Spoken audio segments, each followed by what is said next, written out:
శుక్లాంబరధరం విష్ణుం శశివర్ణం చతుర్భుజం ప్రసన్నవదనం ధ్యాయేత్ సర్వవిఘ్నోపశాంతయే. వ్యాసాయ విష్ణురూపాయ వ్యాసరూపాయ విష్ణవే నమో వై బ్రహ్మనిధయే వాసిష్ఠాయ నమో నమః.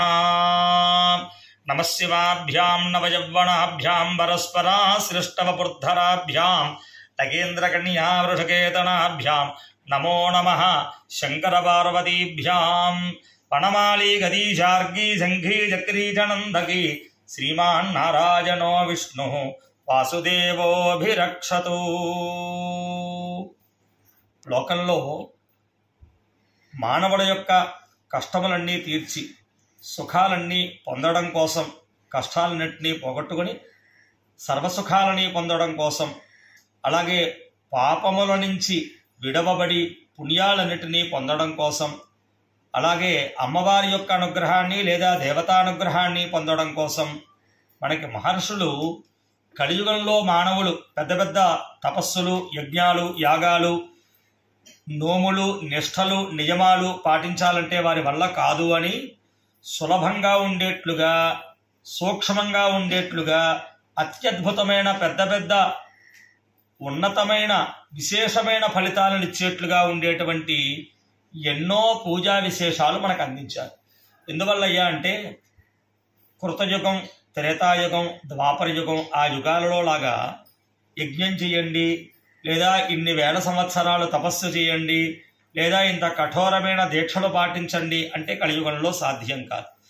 అందువల్ల చిన్నదిగా ఉండాలి, తొందరగా ఫలితాలు రావాలి. అలా రావాలంటే ఏం చెయ్యాలి అని ఆలోచించి మన మహర్షులందరూ ప్రతి పురాణంలోనూ కొన్ని మానవులకు ఉపయోగపడేటువంటి వ్రతాలు, నోములు, పూజలు, పునస్కారాలు చేర్చి మనకు అందించారు. మనం చేసే ఏ వ్రతమైనా ఆ పురాణాల నుంచి మనకు అందించబడింది. సత్యనారాయణ వ్రతం ఉంది, స్కాంద పురాణం నుంచి మనం దాన్ని తీసుకున్నాం. అలాగే వినాయక చవితి వ్రతమైన, లేదా వరలక్ష్మీ వ్రతమైన, లేదా కేదార వ్రతమైన, లేదా క్షీరాబ్ది వ్రతమైన, ఇలా ఇలా ఇలా మానవాళి కలియుగంలో ఆచరించే వ్రతాలు ఏవైనా పురాణాల నుంచి వచ్చినట్టుగానే మనకు కనబడుతున్నాయి. ఈ పురాణాలన్నీ అందించిన వారు ఎవరు? వ్యాసమునీంద్రుల వారు అందించారు. ఆయన పరమేశ్వరుడి యొక్క ముఖం నుంచి వెలువడిన అఖండమైన ఏకత్వంగా ఉన్నటువంటి ఆ వేదాన్ని ఆయన విభజన చేశాట. అర్ఘవేదము, యజుర్వేదము, సామవేదము, అధర్వణ వేదము అని 4 వేదాలుగా ఆ వేదాన్ని విభజించాడు వ్యాసమునీంద్రుల వారు. వ్యాసుల వారు ఎవరయ్యా అంటే వ్యాసాయ విష్ణు రూపాయ, విష్ణుమూర్తే వ్యాసుడిగా వచ్చాడు అని. అంటే 28 మంది వ్యాసులు ఉన్నారు అని. ఇది 28వ కలియుగం. ఇప్పటికీ 27 సార్లు కృత, త్రేత, ద్వాపర కలియుగాలు అయిపోయాయి. 28వసారి కూడా కృత, త్రేత, ద్వాపర యుగాలయ్యి 28వ కలియుగంలో మనం ఉన్నాం. ఇలా ప్రతి ద్వాపర యుగం వచ్చినప్పుడు ఒక్కొక్క వ్యాసుల వారు వస్తున్నారు. ఒకసారి సూర్యుడు వ్యాసుడయ్యాడు, ఒకసారి వేరొకరు, ఇలా 27 మంది వ్యాసులు అయిపోయారు. ఈ 28వ ద్వాపర యుగంలో ఈ 28వ కలియుగం దగ్గరికి వచ్చేటప్పటికి ఇప్పుడు మనకి వ్యాసుల వారుగా ఉన్నవారు ఎవరయ్యా అంటే వ్యాసాయ విష్ణు రూపాయ, విష్ణుమూర్తే కృష్ణద్వైపాయనుడు అనే పేరుతో సత్యవతి సుతుడుగా ఆయన వ్యాసుల వారిగా జన్మించారు అని.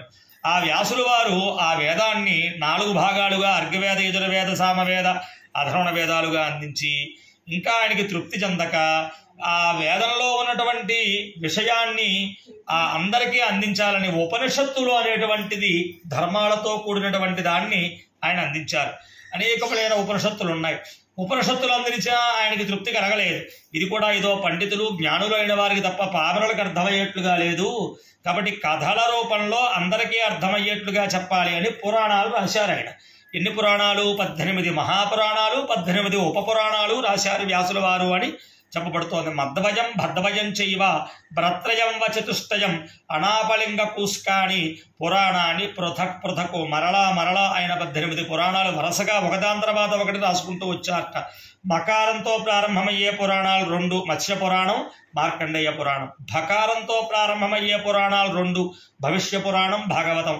రేఫకారం కలిగిన బ్రా అనే అక్షరంతో ప్రారంభమయ్యే పురాణాలు 3, బ్రహ్మపురాణం, బ్రహ్మాండ పురాణం, బ్రహ్మ వైవర్త పురాణం. అలాగే వచతుష్టయం వకారంతో ప్రారంభమయ్యే పురాణాలు 4, వరాహ పురాణం, వామన పురాణం, విష్ణు పురాణం, వాయు పురాణం. ఈ వాయు పురాణాన్నే శివపురాణం అంటారు.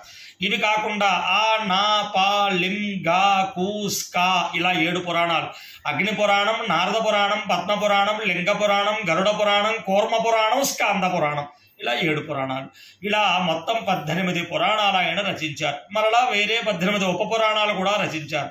ఇలా రాసినటువంటి 18 పురాణాల్లో మానవులు తరించడం కోసం ఎన్నో స్తోత్రాలు అందించారు, ఎన్నో పూజా పునస్కారాలు అందించారు, ఎన్నో వ్రతాలు అందించారు. అలా వ్యాసుల వారి చేత చెప్పబడిన పురాణాలన్నీ సూతమునీంద్రుల వారు, ఆయన శిష్యుడు, వ్యాసుల వారి శిష్యుడు, ఆయన ఆకలింపు చేసుకున్నారు. ఆయన అవన్నీ అభ్యాసం చేశారు. ఆయన అవన్నీ కూడా వంట పట్టించుకున్నారు. సూత పౌరాణికుడు అంటారు. పురాణాలన్నీ కూడా ఆయన ధారణ చేసిన వాడు కాబట్టి సూత పౌరాణికుడు అని పేరు. వ్యాసుల వారి శిష్యుడు ఆయన కాబట్టి అటువంటి సూత పౌరాణికుల వారిని మిగిలిన మహర్షులందరూ అడుగుతూ ఉంటారు, ఓ వ్యాసమునీంద్రుడి యొక్క శిష్యుడా, సూత పౌరాణికుడా, నువ్వు అన్ని పురాణాలు తెలుసున్నవాడివి కాబట్టి అన్నిటికీ కూడా నువ్వు సమాధానం చెప్పగలవు. అనేక సమస్యలు తీర్చాలంటే ఏ భగవంతుని ఎలా ఆరాధించాలో నువ్వు చెప్పగలవయ్యా అని ఏ పురాణమైనా శౌనకాది మహామునులు అడిగినట్లుగా సూత పౌరాణికుల వారు చెప్పినట్టుగా ప్రారంభం అవుతూ ఉంటుంది. అలాగే ఒకసారి మహామునులందరూ, శౌనకాది మహామునులందరూ సూతుల వారిని అడిగారు, కలియుగం అంటేనే కష్టభూయిష్టమైనది, అల్పాయుష్కుడు, పరిపూర్ణ ఆయుర్దాయం ఎవరికీ ఉండదు, అలాగే అల్ప ధనం, పరిపూర్ణమైన ధనం ఎవరి దగ్గర ఉండదు. కలియుగంలో విశేషం ఏమిటయ్యా అంటే ధనవంతుడు దాతృత్వం లేనివాడిగా ఉంటాడు, దాతృత్వం కలిగిన వాడు ఏదన్నా దానం చేద్దాం, మంచి పని చేద్దాం అనేవాడు నిర్ధనుడుగా ఉంటాడు, అంటే ధనం లేనివాడిగా ఉంటాడు. కాబట్టి ఇది చాలా లోభి, ఎవ్వరికీ ఏమీ పెట్టడం ఇష్టం లేని వాడికి చాలా ధనం ఉంటుంది, ఎవరికైనా ఏదైనా పెట్టుకుందాం, అందరికీ ఉపయోగపడదాం అనే వాడి దగ్గర రూపాయి కూడా ఉండదు. ఇది కలియుగ లక్షణం. కాబట్టి ఇలా కలియుగంలో ఇంకా అనేక తినడానికి తిండి లేక, ఉండడానికి ఇల్లు లేక, కట్టుకోవడానికి బట్ట లేక, మనశ్శాంతి లేక, ఆరోగ్యం లేక ఇలా అనేక బాధలు పడుతూ ఉంటారు కదా. మరి మానవులు తరించాలంటే ముందు ధనం మూలమిదం జగత్. కలియుగంలో అందున దేనికైనా డబ్బుతోటే ముడి. ఏదో మామూలు వాటిల్లో మామూలు యుగాల్లో లాగా డబ్బుదే ఉందండి, మంచితనం ఉంటే పని అయిపోతుంది, లేకపోతే విద్య ఉంటే పని అయిపోతుంది కాదు, డబ్బు ఉంటేనే పని అవుతుంది కలియుగంలో. మరి ఆ ధనలక్ష్మిని పొందడం ఎలాగ, లక్ష్మీ కటాక్షం అందుకోవడం ఎలాగ? ఆ లక్ష్మీ అమ్మవారు కొందరిని దరిద్రులుగా చేస్తోంది, కొందరిని ఉన్నతులుగా చేస్తోంది. ఎందువల్ల లక్ష్మీ కటాక్షం అందరి మీద సమానంగా ఉండటం లేదు? దీనికి కారణం ఏమిటి చెప్పవయ్యా అని అడిగితే సూతుల వారు చెప్పారు, నాయన నేను చెప్పడం కాదురా, ఇదే ప్రశ్న మానవాళిని ఉద్ధరించాలి అనేటువంటి సకల జనుల మీద ఉండే ప్రేమ చేత ఆ కాత్యాయని పార్వతీ అమ్మవారి శంకరుణ్ణి అడిగింది. శంకరుడే దీనికి సమాధానం చెప్పాడు. చెబుతున్నాను వినండి అని చెప్పడం ప్రారంభించాడు ఆ యొక్క శంకరుల వారు. ఇలా ప్రారంభమైంది ఈ వైభవలక్ష్మి వ్రత కల్పం. అమ్మవారి యొక్క వైభవలక్ష్మి వ్రతం ప్రారంభం అవుతోంది. ఆ వ్రతగాథ చెబుతున్నారు సూతుల వారు శౌనకాది మహామునులకి. నాయనలారా, పూర్వకాలంలో ఒకసారి కైలాసంలో శంకరుడు కూర్చుని ఉండగా అమ్మవారు వచ్చి ఆయన పాదాల మీద పుష్పములు ఉంచి ఆయన పాదాలకు నమస్కారం చేసి ఆయన పాదముల దగ్గర సుఖాసీనురాలై ఆ శంకరుడికి నమస్కారం చేస్తూ, నాథా, లోకంలో మానవులు చాలా కష్టాలు పడుతున్నారయ్యా. ఆశ్చర్యంగా ఎలా ఉందంటే లోకంలో మానవుల పరిస్థితి, ఎంతో తెలివి గలవాడైనా, ఎంతో విద్య గలవాడైనా, ఎంతో చక్కటి సామర్థ్యం కలిగిన వాడైనా వాడికి ధనం రావటంలా. ఒక్కొక్కడు ఏమీ సామర్థ్యం లేకపోయినా, ఏమీ చతురత లేకపోయినా, ఏమీ చక్కనైనటువంటి నైపుణ్యం లేకపోయినా వాడు ధనవంతుడు అవుతున్నాడు. కొందరు దరిద్రులుగా మిగిలిపోతున్నారు, కొందరు అమిత సంపన్నులుగా ఉంటున్నారు. ఇది ఎందువల్ల జరుగుతోందయ్యా? కొందరు ఎంతో సంపద కలిగి ఉన్నామనుకుని ఆనందిస్తూ ఉన్నా అనతి కాలంలోనే సంపద కోల్పోయి నిరుపేదలుగా మిగిలిపోతున్నారు. ఇలా ఎందుకు జరుగుతోంది? లక్ష్మి కొందరిని ఎందుకు వరిస్తోంది, కొందరిని ఎందుకు వరించటం లేదు, వచ్చినా కూడా ఎందుకు స్థిరంగా ఉండటం లేదు, మళ్ళీ ఎందుకు వెళ్ళిపోతోంది? ఇది ఎందుకు జరుగుతోందయ్యా? ఇలా ఎందుకు బాధలు పడుతున్నారు మానవులంతా చెప్పవలసింది అని పరమేశ్వరుని అడిగింది. అంటే ఆయన చెప్పుకొచ్చాడు, ఎవరైతే ధర్మాన్ని పట్టుకుని ఉంటారో, ధర్మ నిరతితో ఉంటారో, శుచి శుభ్రత పాటిస్తూ ఉంటారో, లక్ష్మీ అమ్మవారిని నిత్యము ధ్యానము, నిత్యము కొలవడము, నిత్యము అర్చించడము చేస్తూ ఉంటారో వారి ఇంట లక్ష్మి స్థిరంగా ఉంటుంది. లక్ష్మి ఉండే ప్రదేశాలు కొన్ని ఉన్నాయి. ఎవరైతే తెల్లవారుజామున లేస్తూ ఉంటారో, ఎవరి ఇంటైతే ఉదయకాలమందు ఎటువంటి అపరిశుభ్ర పనులు చేయకుండా స్నానం చేసి ధూపదీపాలు వెలుగుతూ పూజామందిరం వెలుగొందుతూ ఉంటుందో, ఎవరి ఇంట అయితే నిజాలు మాత్రమే మాట్లాడుతూ అసత్యాలు మాట్లాడకుండా ఉంటారో, ఎవరింట అయితే చక్కగా ఆరవేసిన బట్టలు మాత్రమే కడుతూ చిరిగిన వస్త్రాలు లేదా ముందు రోజు పడుకున్నా లేదా అశుభ్రంతో ఉన్నటువంటి వస్త్రాలు ధరించకుండా ఉంటారో వారింట లక్ష్మీదేవి ఉంటుంది. అలాగే ఎవరైతే నిత్యము అమ్మవారి పట్ల భక్తి శ్రద్ధలతో ఉంటారో, ఆ లక్ష్మీ అమ్మవారిని కొలుస్తూ ఉంటారో వారి ఇంట లక్ష్మి ఉంటూ ఉంటుంది. ఎవరింటైతే గోమయం చేత అలకబడుతూ ఉంటుందో, ఎవరిళ్ళు పరిశుభ్రంగా ఉంటుందో, ఎవరింట మామిడి తోరణాలు వేలాడుతూ ఉంటాయో, ఎవరి ఇంట పాలు కాలితో రాజకుండా ఉంటాయో, ఎవరింటైతే చక్కగా ఆ యొక్క తులసి మొక్క నిత్యము ఆరాధింపబడుతూ ఉంటుందో, ఎవరింటైతే బ్రాహ్మణులు పూజింపబడుతూ ఉంటారో, ఎవరింట అత్తమామలు సేవించబడుతూ ఉంటారో, ఎవరి ఇంట తల్లిదండ్రులు పూజింపబడుతూ ఉంటారో, ఎవరి ఇంట భర్త భార్య కలహములు లేకుండా అన్యోన్య దాంపత్యంతో ఉంటారో వారింట లక్ష్మీదేవి ఉంటుంది. ఎవరి ఇంట అయితే ఈ భార్యాభర్తలు కలహించుకుంటూ ఉంటారో, అత్తమామల్ని సరిగ్గా చూడరో, తల్లిదండ్రుల్ని ఆదరించరో వారింట లక్ష్మి నిలవదు. ఇలా లక్ష్మి ఉండడానికి కారణాలు, లక్ష్మి ఉండకపోవడానికి కారణాలు చాలా ఉన్నాయి. ఓ పార్వతీదేవి, ముఖ్యంగా అమ్మవారిని అర్చిస్తూ ఉండాలి, ఆవిడని మనస్సులో పెట్టుకుని పూజించాలి. అప్పుడు మాత్రమే అమ్మవారు నిలబడుతుంది. ఆ అమ్మవారి యొక్క ఎవరైనా ఏ దోషం వల్లైనా ఒకవేళ అమ్మవారు ఆగ్రహించి ఆ ఇంటి నుంచి వెళ్ళిపోయినట్లయితే, ఆ ఇంట దరిద్రం గనక కనబడుతూ ఉన్నట్లయితే, ఆ ఇంట లేనితనం కనబడుతున్నట్లయితే, ఆ ఇంటి వారు ఏమైనా కష్టాల పాలైతే కలియుగంలో ఒకే ఒక్క మార్గం ఉంది. దాని నుంచి బయటపడాలంటే శ్రీ వైభవలక్ష్మీ వ్రతము అని ఒక వ్రతం ఉన్నది పార్వతి.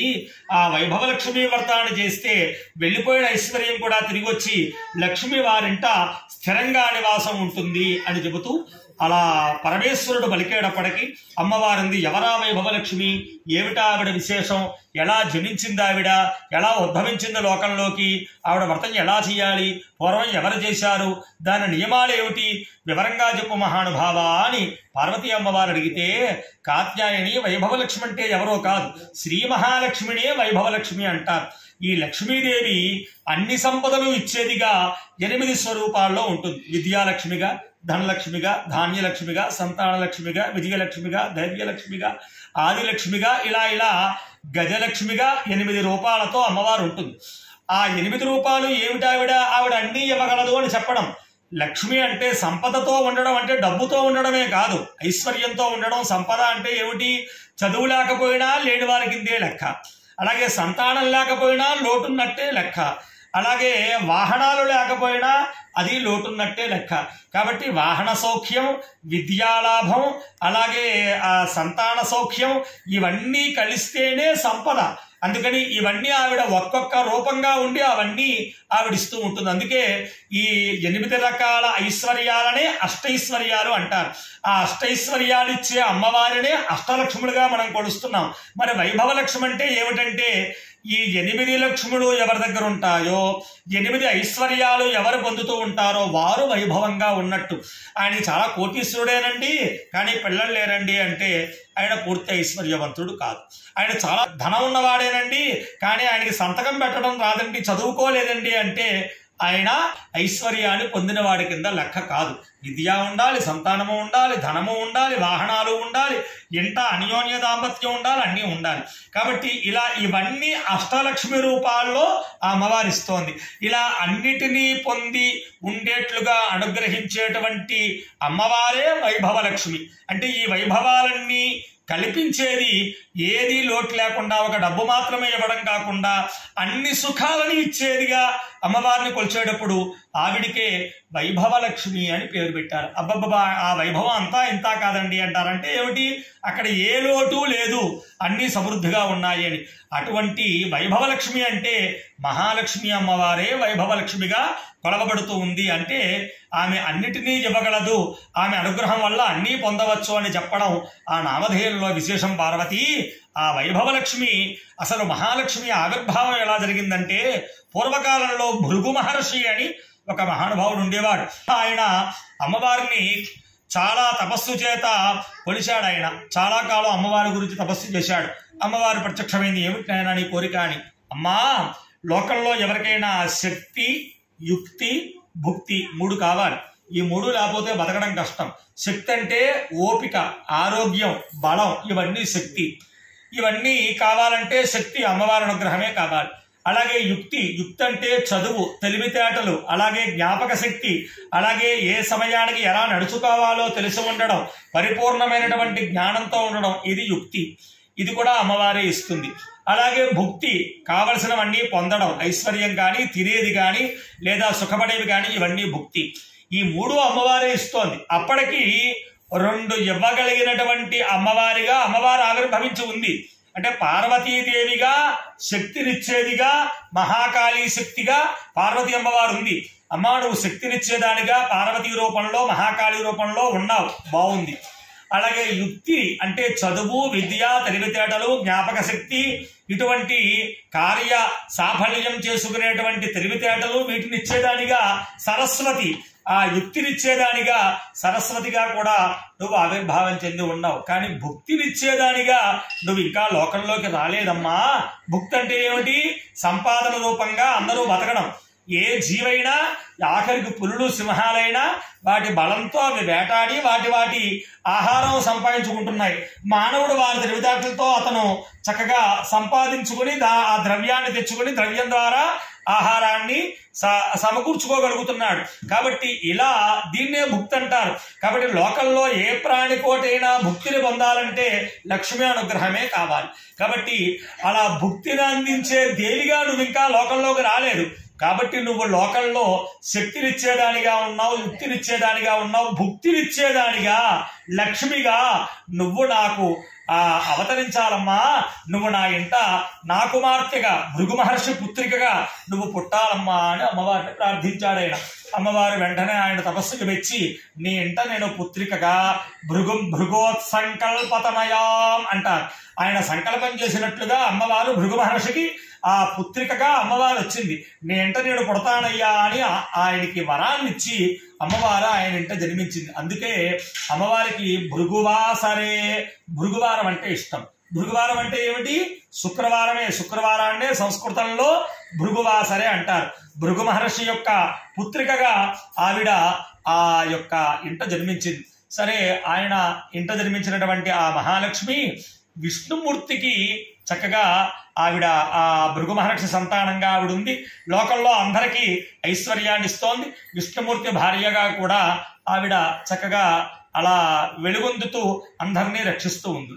ఇలా ఉండగా ఒకసారి దేవతల అనుగ్రహిస్తూ దేవతల దగ్గర కూడా ఆవిడ స్వర్గలక్ష్మిగా ఉంది. దేవతలు స్వర్గాన్ని పొందారన్నా, రాజులు రాజ్యాన్ని పొందారన్నా, ఒక పండితుడు విద్యను పొందాడన్నా అదంతా లక్ష్మీ కటాక్షమే.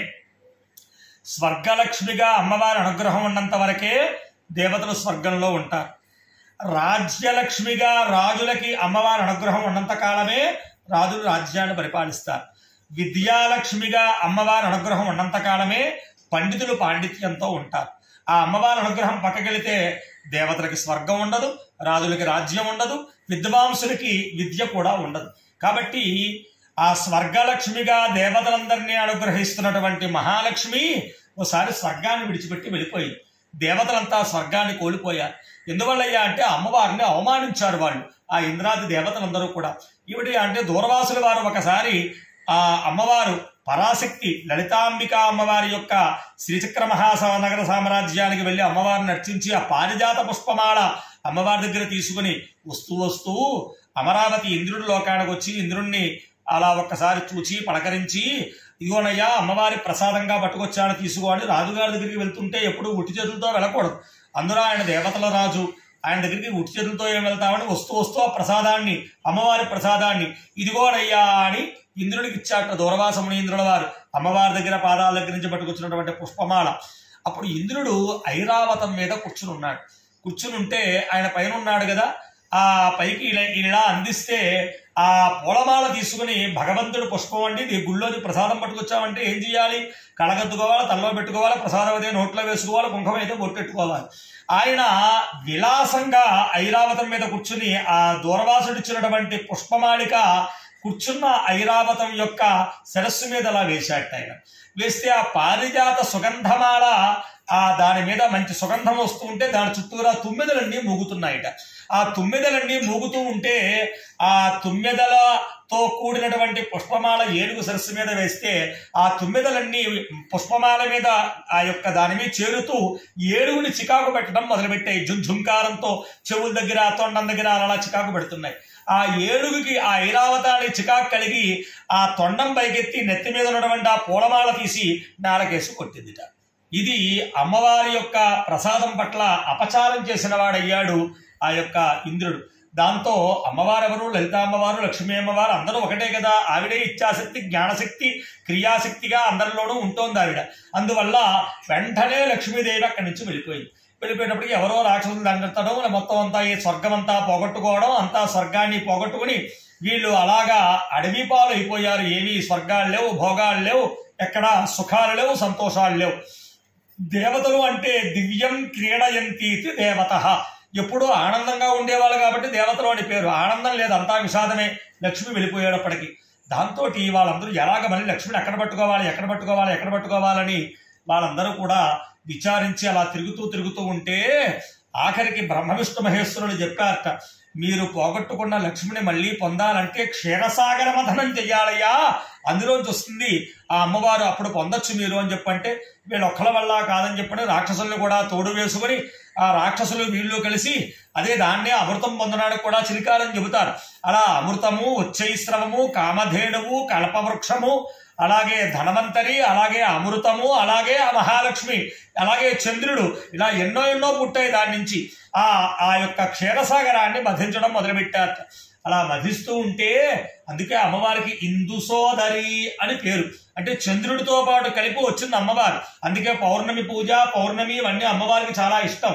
అందువల్ల ఆ అమ్మవారు ఆ క్షీరసాగరాన్ని మధిస్తుంటే అందులోంచి మళ్ళీ పుట్టింది. అందుకే క్షీరసాగరతనయాం అమ్మవారు అంటారు. లక్ష్మీం క్షీర సముద్ర రాజతనయాం అమ్మవారిని ప్రార్థిస్తూ శ్రీ సూక్తం చెబుతుంది.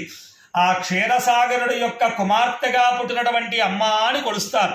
ఎందుకని ఆ దేవతలు రాక్షసులు కలిసి ఆ క్షీరసాగరాన్ని మందరగిరి పర్వతం కవ్వంగా చేసి వాసుక సర్పాన్ని తాడుగా చేసి చిలుకుతూ ఉంటే లక్ష్మీదేవి అందులోంచి వచ్చింది. కాబట్టి ఒకసారి భృగు మహర్షి పుత్రికగా పుట్టింది ఆవిడే మళ్ళీ క్షీరసాగర కన్యగా వచ్చింది. ఈ 2 సార్లు మహావిష్ణువునే ఆవిడ ఆశ్రయించింది. అలా మళ్ళీ ఆవిడ వచ్చిన తర్వాత విష్ణుమూర్తితో కలిపి దేవతలంతా ఆవిడ్ని చక్కగా అనేకములైనటువంటి 7 తొండాలతో పట్టుకున్నటువంటి ఆ కుంభముల చేత ఆ అభిషేకం చేసి ఆ యొక్క స్వర్ణ కుంభముల చేత అమృతంతో అభిషేకించి అమ్మవారిని పాదార్చన చేస్తే అప్పుడు అమ్మవారు ప్రశాంతంగా వారి పట్ల ప్రసన్నురాలై మళ్ళీ వారికి స్వర్గ సుఖాన్ని అందించిందయ్యా. కాబట్టి ఎవరు అమ్మవారిని అలా ఎప్పుడైతే ఆ అమ్మవారిని తక్కువగా చూస్తారో, ఆవిడ పూజని విసర్జిస్తారో, ఆవిడ్ని అవమానం చేస్తారో అక్కడ లక్ష్మి ఉండదయ్యా. మళ్ళీ వాళ్ళు అమ్మవారిని కొలిస్తే అప్పుడు అమ్మవారు వారికి స్వర్గ సుఖాలన్నీ అందించింది. ఇంతేకాదు, దేవతలకు మాత్రమే కాదు, ఆవిడికి అవమానం జరిగితే విష్ణువుని కూడా ఉపేక్షించదయ్యా. ఒకసారి మహావిష్ణువు ఆ వైకుంఠంలో అమ్మవారితో పాచికలాడుతూ ఉండగా బ్రహ్మ విష్ణు మహేశ్వరుల్లో ఎవరు గొప్పవారు అని పరీక్ష చేయడానికి భృగు మహర్షి, అంటే ఎవరు? లక్ష్మీ అమ్మవారి తండ్రి ఆయన బయలుదేరి వరుసగా వెళుతూ ఏదో కైలాసానికి వెళ్ళడం, కైలాసంలో ఆ శంకరుడు ఆయన పట్టించుకోపోతే శంకరుణ్ణి శపించడం, అలాగే బ్రహ్మను పాదం కందిపోయిందేమో, ఇక్కడ నా యొక్క ఈ కౌస్తుభమని హారాలు ఇవన్నీ తగిలి నీ పాదం ఎంత కందిపోయిందో ఏమిటో అని ఆయన కాళ్ళు ఒత్తి ఆయనకు ఉపచర్యలు చేసి ఆయన్ని పాదార్చన చేశాడు. అంటే అందులో అర్థం వేరుగా ఉంది. ఆయన ఆ ఋషి అరికాలులో ఒక కన్ను ఉంది. ఆ కన్ను ఉండడం వల్ల ఆయనకి అంత అహంకారం. అందువల్ల ఆయన పాదాలు పట్టుకున్నట్టుగా అలా నటించి ఆ కన్నుని చిదివేశాడు ఆయన. దాంతో అహంకారం తగ్గింది ఆయనకి. కానీ ఈ తన్నిన వెంటనే ఆయన పాదాలు పట్టుకు అర్చన చేయడం అమ్మవారికి నచ్చల. నన్నింత అవమానం చేస్తే నా వైపు ఉండకుండా ఆ మహర్షి పాదాలు పట్టుకుంటావా అని విష్ణుమూర్తిని వదిలి వెళ్ళిపోయింది ఆవిడ. అలా వెళ్ళిపోవడమే మన వెంకటేశ్వర స్వామి వారి యొక్క గాథ రావడానికి కారణమైంది. అలా వెళ్ళిపోయి ఎక్కడికి వచ్చేసింది ఆవిడ? కొల్హాపురం వచ్చిందిట. కొల్హాపురే మహాలక్ష్మి అంటారు. కొల్హాపురానికి వచ్చింది ఆవిడ. అందువల్ల మళ్ళీ ఆయన వెతుక్కుంటూ రావడం, వెంకటాచలం మీద ఉండడం, అక్కడ మళ్ళీ వకులమాత ద్వారా ఆవిడ దగ్గర ఆశ్రయం పొందడం, మళ్ళీ ఆకాశరాజు వృత్తాంతం, ఆకాశరాజు కుమార్తె పద్మావతి వివాహం, ఇవో కలియుగ వైకుంఠం వెంకటేశ్వర స్వామి ఆవిర్భావానికి ఆవిడ రావడం కారణమైంది. ఇలా ఆవిడ్ని అవమానిస్తే తన భర్తనే వదిలిపెట్టి వెళ్ళిపోతుంది ఆవిడ. అందుకని లక్ష్మణుడు ఎప్పుడూ అవమానించకూడదు. గుండెల్లో పెట్టుకుని ఆవిడ చాలా జాగ్రత్తగా భక్తిగా కొలవాలయ్యా అని చెబుతూ, అలా ఆ అమ్మవారిని ఎవరు పూజిస్తారో అక్కడ ఉంటుంది, ఎవరు ఆవిడ్ని తృణీకార భావంగా చూస్తారో, ఎవరు ఐశ్వర్యం పట్ల అలా ఎవరు బంగారాన్ని కాలితో తంతారో, ఎవరు ఆ యొక్క ఎంగిలి చేత్తో, కొందరు ఇలా నోటితో పెట్టుకుని కాగితాలు లెక్క పెడుతూ ఉంటారు, ఎంగిలిని ఆ యొక్క ఆ నాణ్యాలకి రూపాయలకి అంటిస్తూ ఉంటారో, ఇది అమ్మవారిని అవమానం చేయడం. అటువంటి చోట అమ్మవారు ఉండదయ్యా అని చెబుతూ, ఇలా ఆవిర్భవించిన మహాలక్ష్మే లోకంలో కలియుగంలో మానవుల్ని ధరింపజేయడానికి వైభవలక్ష్మిగా అవతారం ఎత్తింది. ఆ వైభవలక్ష్మిగా ఆ అమ్మవారు యొక్క వ్రతాన్ని ఎవరు చేస్తారో వారు ఏ పాపం చేతో దరిద్రాన్ని పొందినా, ఏ తప్పు చేతో లక్ష్మీ అనుగ్రహాన్ని పొందలేకపోయినా వైభవలక్ష్మి వ్రతాన్ని చేస్తే వాళ్ళు అష్టైశ్వర్యవంతులు కావచ్చు. 2 వారాలు, 5 వారాలు, 7 వారాలు, 9 వారాలు, 11 వారాలు, 21 వారాలుగా లక్ష్మీ వారాలు కానీ శుక్రవారాలు కానీ పెట్టుకుని ఈ వ్రతాన్ని చేయవచ్చయ్యా. ఉద్యాపన మాత్రం చివరిని చేసే వ్రతం మాత్రం శుక్రవారం నాడు పూర్తి చేయాలి అని ఈ వివరాలన్నీ పరమేశ్వరుడు చెబితే అమ్మవారు అడిగింది, పూర్వం ఎవరన్నా చేశారా? భూలోకంలో చేసిన వారు ఉన్నారా? ఫలితాలు పొందారా? నాకు చెప్పవలసింది అంటే ఆయన చెప్పుకురావడం ప్రారంభించాడు. పూర్వకాలంలో ఆ భూలోకంలో శీల, సుశీల, గుణశీల, విశాల అని 4 ఆ నారీమణులు ఉండేవారు. వారు చాలా భక్తి ప్రపత్తులతో వారి కన్యత్వం పొందిన దగ్గర నుంచి, వారు రజస్వలైన దగ్గర నుంచి ఎప్పుడూ అమ్మవారిని పూజిస్తూ ఉండేవారు, అమ్మవారి పూజలు చేస్తూ ఉండేవారు. అందున వైభవలక్ష్మి వ్రతాన్ని మానకుండా చేసేవారు. శీల, సుశీల, గుణశీల, విశాల ఈ 4 కూడా. వాళ్ళ 4 కుటుంబాల్లో అమ్మాయిలు. వాళ్ళు పుట్టినప్పటి నుంచే అమ్మవారి భక్తి ఉంది. వైభవలక్ష్మి అంటే చాలా అమితమైన భక్తి. వైభవలక్ష్మి వ్రతాలు ఎప్పుడూ చేస్తూ ఉండేవారు, అప్పుడు పూజ చేస్తూ ఉండేవారు. ఆ విశేషం వల్ల వాళ్ళకి ఒక ఆమె విద్వాంసుడితో వివాహం, ఒక ఆమెకేమో చక్కడైనటువంటి సైన్యాధ్యక్షుడిగా ఉన్నవాడితో వివాహం, ఒక ఆమెకు వ్యాపారవేత్తతో వివాహం అయింది. ఇంకొక ఆమె సహజంగానే సంపన్నుడైన, ఎప్పుడూ ఆస్తిపాస్తులు బాగా ఉన్నాయంతో ఒక ఆమెకు వివాహం అయింది. ఇలా వివాహం వాళ్ళు మంచి సుఖవత్తరమైన చోటుకే వెళ్ళారు. ఈ ఆడపిల్లలందరూ కూడా చాలా సుఖంగా ఉన్నారు. చాలా సుఖంగా ఉన్న తర్వాత ఆ ఇంట్లో కూడా వీళ్ళు వైభవలక్ష్మి వ్రతాన్ని మానకుండా చేస్తున్నారు. కానీ కర్మ ఎలా పలికిస్తుందయ్యా అంటే, మనం బాధపడే కాలం వస్తే మన పనులు కూడా అలాగే ఉంటాయి. ఈ 4 భర్తలు కూడా ఇంత వైభవం పొందుతూ ఉంటే ఈ భర్తలు ఏమనుకునేవారు? మా పాండిత్యం వల్ల, లేకపోతే నా పరాక్రమం వల్ల, నా వ్యాపారం వల్ల, లేకపోతే మా తాతలు ఇచ్చిన ఆస్తుల వల్ల ఈ వైభవాలన్నీ ఉన్నాయని 4 భావించేవారు. ఈ ఆడవారు ఏమనేవారు? ఇదంతా వైభవలక్ష్మి యొక్క అనుగ్రహం, ఇదంతా వైభవలక్ష్మి అనుగ్రహం, ఆవిడిచ్చింది కాబట్టి ఇవన్నీ మనకు ఉన్నాయి అంటూ ఉండేవారు. ఇది మగవాళ్ళకి నచ్చేది కాదు. ఏమిటి ఆడవాళ్ళు ఎప్పుడు చూసినా నేను పరాక్రమంతో యుద్ధం చేయిస్తే రాజుగారిచిన ఐశ్వర్యం ఇది అని ఈయన అనుకునేవాడు సైన్యాధ్యక్షుడు. నా పాండిత్యంతో పండితులందరినీ ఓడించి నా ప్రతిభా పాఠవాలతో తెచ్చుకున్న గౌరవం వల్ల వచ్చిన సంపాదన ఇది అని ఆ విద్వాంసుడు అనుకునేవాడు. ఈ వ్యాపారవేత్త నేను బాగా లాఘవంగా వ్యాపారం చేస్తున్నాను కాబట్టి ఇంత లాభం వచ్చిందని ఈయన అనుకునేవాడు. ఈయనేమో నా తాతలు ఇచ్చిన ఆస్తిది, అందువల్ల ఇంత సంపాదన, ఇందులో లక్ష్మీ అమ్మవారి ప్రసక్తి ఏముంది అని ఆయన అనుకునేవాడు. అనుకోవడమే కాకుండా భార్యలతో విభేదించి అమ్మవారిని తోలనాడడం ప్రారంభించారు. వీళ్ళు 4 కూడా ఏమిటి ఎప్పుడు చూసినా నా కష్టాన్ని మెచ్చుకోకుండా, మా గొప్పతనాన్ని ఒప్పుకోకుండా, అంతా లక్ష్మీ అమ్మవారి కటాక్షం, అంతా లక్ష్మీ అమ్మవారి దయ్యాలు మాట్లాడతాం, ఏం చేసింది లక్ష్మీ అమ్మవారు, ఇదంతా మీ సొంతంగా మీ సంపాదించుకున్నది అని తోలనాడి మాట్లాడడం మొదలుపెట్టారు. ఎప్పుడైతే ఇలా తోలనాడి మాట్లాడారో చిన్న పరీక్ష పెట్టాలి అనుకుంది ఆవిడ. నిజమే కదండి.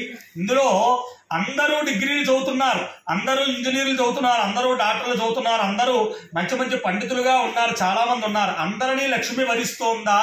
అందరూ ఒకే రకంగా చదివినా కొందరికి మాత్రమే లక్ష్మీ కటాక్షం వస్తోంది. కొందరు ఎంత చదువుకున్నా నిరుపేదవారిగానే ఉండిపోతున్నారు. అలాగే ఎంతో పరాక్రమం కలిగిన వాడైనా కొందరికే రాజాస్థానంలో ఉద్యోగాలు వస్తాయి, కొందరు ఆ పరాక్రమం అంతా ఎందుకు పనికి రాకుండా ఉండిపోతూ ఉంటారు. ఎంతో వ్యాపారం చేయగలిగినటువంటి ఆ యొక్క లాఘవమైన తెలివితేటలున్నా కొందరు ఏమీ చేయలేని వారిగా మిగిలిపోతున్నారు. ఏమిటి దీనికి కారణం? లక్ష్మీ కటాక్షం లేకపోవడం. అందువల్ల వీళ్ళకి లక్ష్మీ కటాక్షం వల్ల ఇవన్నీ వచ్చాయని వాళ్ళు అనుకోకుండా మా బలం, మా సొంతం, మా యొక్క ప్రతిభా పాఠవాలు అనుకుంటున్నారు, వీళ్ళని పరీక్ష చేయాలి అనుకుని అమ్మవారు తన అనుగ్రహాన్ని మొత్తం తీసేసుకుంది, లక్ష్మీ కటాక్షం అంతా లాక్కుంది. అంతే ఒక్కసారిగా ఈ పండితుడి పాండిత్యం అప్పటిదాకా ఓహో ఓహో అని పొగిడిన వాళ్ళంతా ఈయన ఎక్కడికి వెళ్ళినా అవమానాలే, ఎక్కడికి వెళ్ళినా ఈయనకి చిత్కారాలే, ఎక్కడికి వెళ్ళినా కూడా ఈయనకి గౌరవం లేదు, సన్మానం లేదు, ఎక్కడా పూజనీయత లేదు. అందరూ అసలు ఈయన పిలవడమే మానేశారు ఈ యొక్క పండితుణ్ణి. అలా అలా అలా ఆయన పాండిత్యానికి తగినటువంటి గౌరవ మర్యాదలు తగ్గిపోయి, ఆదాయం తగ్గిపోయి భేదవాడుగా మారిపోయింది ఆ పండితుడు ఉన్నటువంటి కుటుంబం. ఆ యొక్క కుటుంబం కాస్త తర్వాత ఆ రాజుగారి ఆస్థానంలో మంచి పరాక్రమంతో సైన్యాధ్యక్షుడిగా ఉండి ఎన్నో విజయాలు పొందిన ఆయన గర్వం పెరిగి వేరే ఒక మహారాజు వేరే రాజుతోటి ఏదో చిన్న గొడవ పడి ఆ రాజుగారి ద్వారా అవమానించబడి ఇతనికి ఏ రాజు ఆస్థానంలో ఉన్నాడో ఆ రాజుగారికి వేరే వేరే వాళ్ళందరూ కూడా ఎప్పుడైతే గర్వం పెరిగిందో అందరినీ చిత్కారంగా చూడడం మొదలుపెట్టాడు. కింద వాళ్ళని, తన కింద పనిచేసే వాళ్ళని, వీళ్ళందరూ ఒకటిగా మారారు. ఎలాగైనా ఇతను తప్పించేయాలి పదవి నుంచి అనుకున్నారు. లేనిపోవడం రాజుగారికి ఏవేవో నూరు పోశారు. అవన్నీ అమ్మవారి ప్రభావం వల్ల నిజం కాకపోయినా రాజుగారు బుర్రకెక్కాయి, నిజం అనుకున్నాడు. ఏమీ విచారణ చేయకుండానే ఈ సైన్యాధ్యక్ష పదవిలోంచి ఈ వీరుణ్ణి తీసి పక్కకి గంటి వేశారు. అంతేకాదు ఇతను రాజద్రోహం కూడా చేశాడని చెప్పని పుట్టించారు. దాంతో చెరసాలలో వేశారు. చాలా బాధలు పెట్టడం మొదలుపెట్టారు. దానివల్ల ఆ వీరుడి కుటుంబం కూడా అష్టకష్టాల పాలైపోయి లేనివారుగా మారిపోయారు. సరే, ఇలా ఉంటే ఇక వ్యాపారం చేసేటువంటి వాడు, అతను కూడా ఎంతో పేరు మోసిన వ్యాపారం చేసేవాడు కాస్త లక్ష్మీ కటాక్షం దూరం అయ్యేటప్పటికీ వ్యాపారం అంతా దిగిపోయింది. ఎక్కడా లాభం లేదు, ఏది అమ్మబోయినా నష్టాలే వస్తున్నాయి. ఎక్కడా కూడా రూపాయి చూడలేక అతను కూడా నష్టాల పాలై అతను కూడా బిచ్చగాడిలా మారిపోయాడు. ఆఖరికి చివరికి తండ్రులు ఇచ్చిన ఆస్తులు ఉన్నాయనుకునే ఆనందపడేవాడు కూడా వేరే వేరే జోదాలలోనూ వ్యసనాలలోనూ అలాగే వేశ్యాలోలుడై అనేక రకాలైనటువంటి చెడు అలవాట్లకి బానిసై ఈ ద్రవ్యమంతా తాతనిచ్చినటువంటి ఆస్తులన్నీ నిమిషకాలంలోనే ఖర్చు పెట్టేసి ఏమీ లేనివాడుగా మిగిలిపోయాడు. అతను కూడా ఎప్పుడైతే ఇలా అయిపోయిందో వీళ్ళందరూ కూడా ఈ విశాల, శీల, గుణశీల, సుశీల ఈ నలుగురు కూడా ఒక్కసారి కలుసుకున్నారు. ఇద్దరు నలుగురు కూడా వాళ్ళందరూ స్నేహితులు. ఏమిటి ఎలా ఉండేవాళ్ళని, ఎలా అయిపోయాం ఏమిటి అని చెప్పని ఒక చోట ఒక దేవాలయంలో కూర్చుని విచారించడం మొదలుపెట్టారు. వారి మీద అనుగ్రహం కలిగి అమ్మవారు, ఎందుకంటే వీళ్ళు చిన్నప్పటి నుంచే నా భక్తులే కదా, వీళ్ళ భర్త వల్ల వీళ్ళు ఇలా పొందారు, ఏదో పరీక్షించడానికి చిన్న దెబ్బ వేసినా కాపాడాల్సింది కూడా మళ్ళీ నేనే కదా అని ఒక వృద్ధ స్త్రీ రూపంలో వారి వద్దకు వచ్చి అమ్మవారు చెప్పింది, మీరు ఎప్పుడూ లక్ష్మీ అనుగ్రహంతో లక్ష్మీ పూజ చేస్తూనే పెరిగారు. లక్ష్మీ పూజ చేయడం వల్లే మీకు ఐశ్వర్యవంతులైన భర్తల్ని వాళ్ళని ఇచ్చాను, కానీ లక్ష్మిని వాళ్ళు అవమానించారు మీ భర్తలు, అందుకే ఇలా జరిగింది. కాబట్టి లక్ష్మీ అమ్మవారి గురించి తెలుసున్నదానిగా చెప్తున్నాను. నేను లక్ష్మి అని చెప్పలేదు, మారువేషంలో వచ్చి చెప్తోంది ఆవిడ. మీ యొక్క ఇదంతా కూడా తొలగిపోవాలంటే మీరు లక్ష్మీ పూజ ఎప్పుడూ చేశారు, కానీ అది కాదు, వైభవలక్ష్మీ వ్రతము అని ఉంది. ఆ వైభవలక్ష్మీ వ్రతాన్ని మీ శక్తి కొలది 3 వారాల, 5 వారాల, 7 వారాల, 9 వారాల, 11, 21 ఏదో అనుకుని లక్ష్యం వారాలు కానీ శుక్రవారాలు కానీ అమ్మవారిని జాగ్రత్తగా ప్రార్థన చేసి పూజించి ఒక కలశంలో అమ్మవారిని పెట్టుకుని ఒక ప్రతిమ రూపం కానీ లేదా బంగారు వస్తువు రూపం కానీ బంగారు ఆభరణంగా కానీ అమ్మవారిని పెట్టుకుని పంచామృతాలతో స్నానాన్ని చేయించి శ్రీచక్రాన్ని పెట్టుకుని లక్ష్మీ గణపతిని కూడా పక్కన పెట్టుకుని ముగ్గురిని కూడా చక్కగా ఆరాధించి లక్ష్మీ అష్టోత్తరం చేత, శ్రీ సూక్తం చేత, ఆ పురాణోక్త శ్లోకముల చేత అమ్మవారిని పూజించి మధుర పదార్థాలన్నీ నైవేద్యం పెట్టి అమ్మవారి కథంతా విని ఇలా ఎన్ని వారాలు, లక్ష వారాలు, శుక్రవారాలు ఎన్ని వారాలు అనుకున్నారో అన్ని వారాలు చేసి చివరి వారం మాత్రం శుక్రవారం చేసుకుని 80 మొత్తేదువులకి చక్కగా వాయిన దానాలు, పుస్తక దానాలు, తాంబూల దానాలు, పసుపు కుంకాలు ఇవన్నీ కూడా ఇచ్చి అమ్మవారి స్వరూపంగా ఎవరైతే భావించి వ్రతాన్ని పూర్తి చేస్తారో వారికి పోయిన ఐశ్వర్యాలన్నీ వస్తాయి, లక్ష్మీ కటాక్షం కలుగుతుంది, నా మాట వినండి,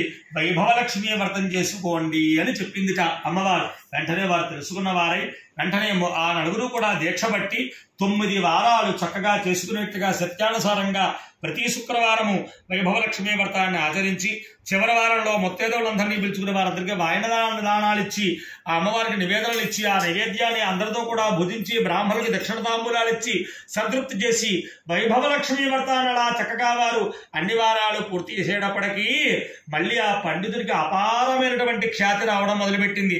అయ్యయ్యో ఆయన చాలా పండితుడే, ఏమిటి ఆయన అలా వదిలిపెట్టేశాం, ఆయనంత పండితుడు మన గ్రామంలోనే లేడే అని మళ్ళీ అందరూ ఆ పండితుడిని కాకేసి సన్మానాలు, చక్కటి సత్కారాలు, ఎన్నో వైభవాలు, రాజపూజ్యాలు అన్నీ ఆయనకి దక్కడం ప్రారంభించాయి. అలాగే ఈ యొక్క అనుకోకుండా ఈ వీరుణ్ణి జైల్లో పెట్టినటువంటి రాజుగారికి ఒక శత్రు దేశం నుంచి యుద్ధం వచ్చింది.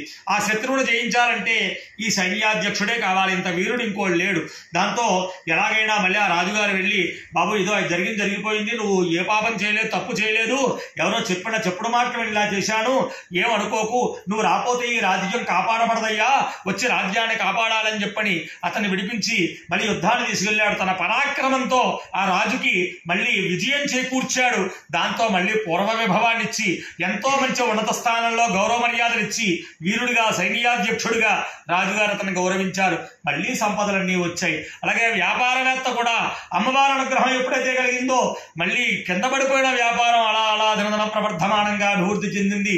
లక్షలు కోటాను కోట్లుగా లాభాలు గడించాడు, చక్కటి వ్యాపారం పొందాడు. అలాగే దుర్వ్యసనాల పాలైపోయిన ఇతను కూడా వేరే వేరే వాటిల్లో ఆ దుర్వ్యసనాల్లోనే బోల్డ్ లాభాలు ఏదో దేంట్లోనో ఒక చక్కగా లాభాలు పొందిన వాడే మళ్ళీ ఆ దుర్వ్యసనాల జోలికి వెళ్లకుండా మళ్ళీ జాగ్రత్తగా ఇక్కడి నుంచి కష్టపడి సంపాదించుకుంటూ ఐశ్వర్యాలు చాలా చాలా పొంది చాలా సుఖంగా ఉన్నాడు. ఇది వైభవలక్ష్మి యొక్క ఆ గాథయ్య. ఎవరు వైభవలక్ష్మిని నమ్ముకుని ఆవిడ వ్రతాన్ని చక్కగా చేస్తారో పడిపోయిన వారు కూడా తిరిగి నిలబెట్టగలిగినది అమ్మవారు. ఆవిడ్ని నమ్ముకుంటే ఎటువంటి ఐశ్వర్యానికి లోటుండదయ్యా అని చెప్పని అలనాడు పార్వతికి పరమేశ్వరుడు చెప్పాడయ్యా అని చెప్పని సూతుల వారు సౌనకాది మహాములతో చెప్పారు. ఎవరి వైభవలక్ష్మి వ్రత గాథ వింటారో, ఎవరు వైభవలక్ష్మి వ్రతాన్ని చూస్తారో, వైభవలక్ష్మి వ్రతాన్ని ఆచరిస్తారో వారికి అష్టైశ్వర్య భోగభాగ్యాలు కలుగుతాయని చెప్పని ఆ సూత పౌరాణికుడు సౌనకాది మహాములతో చెప్పిన వాడాయన. స్వస్తి ప్రజాభ్య పరిపాలయంతాం న్యాయేణ మార్గేణ మహిం మహిష గో బ్రాహ్మణేభ్యః శుభమస్తు నిత్యం లోకాః సమస్తాః సుఖినో భవంతు. ఏతత్ఫలం శ్రీ వైభవలక్ష్మీ చరణారవిందార్పణమస్తు. అందరూ గట్టిగా బోలో శ్రీ మాతా శ్రీ మహారాజ్ఞికి, వైభవలక్ష్మీ మాతకు, శ్రీమన్నారాయణ మూర్తికి హర నమః పార్వతీపతయే హర హర మహాదేవ గోవిందా. సర్వే జనా సుఖినో భవంతు.